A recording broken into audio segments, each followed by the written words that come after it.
আসসালামু আলাইকুম দর্শক, স্বাগত জানাচ্ছি বিডি সাদিয়া কুকিং স্টুডিওতে।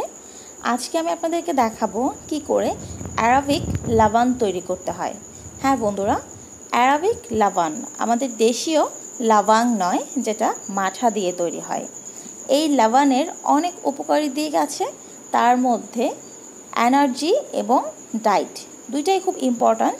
আপনারা এটা এনার্জির জন্য খেতে পারেন, খুবই ভালো এনার্জি পাবেন। আর যারা ডায়েটে আছেন তারা ডায়েটের জন্য খেতে পারেন, কারণ টক দই, রসুন, পুদিনা পাতা, বিট লবণ এগুলা সবই ডায়েটের জন্য খুবই ভালো। তাহলে চলুন দেখে নিই। ব্লেন্ডারের জগের মধ্যে দিয়ে দিচ্ছি হাফ কাপ টক দই।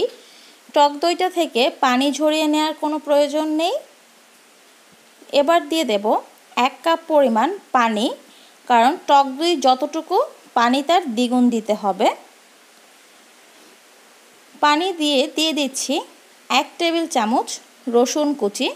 রসুনগুলোকে আমি ছোট ছোট করে কুচি করে নিয়েছি, 2 কোয়া রসুনকে। রসুনটা দিয়ে এবার দিয়ে দিচ্ছি ফ্রেশ পুদিনা পাতা 10 থেকে 12টি। আর এই লাবানের মধ্যে পুদিনা পাতা অবশ্যই দিতে হবে, কোনোভাবেই পুদিনা পাতা দেওয়াটা বাদ দেওয়া যাবে না। দিয়ে দিচ্ছি হাফ চামচ বিট লবণ। বিট লবণটা এখানে অন্যরকম একটা স্বাদ আনবে। আর দিয়ে দিচ্ছি সাধারণ লবণ 1 চিমটি। এবার আমি এগুলোকে খুব ভালো করে ব্লেন্ড করে নেব, যেন কোনো প্রকার দানা দানা থেকে না যায়। আমার লাবানটা ব্লেন্ড করা হয়ে গেছে।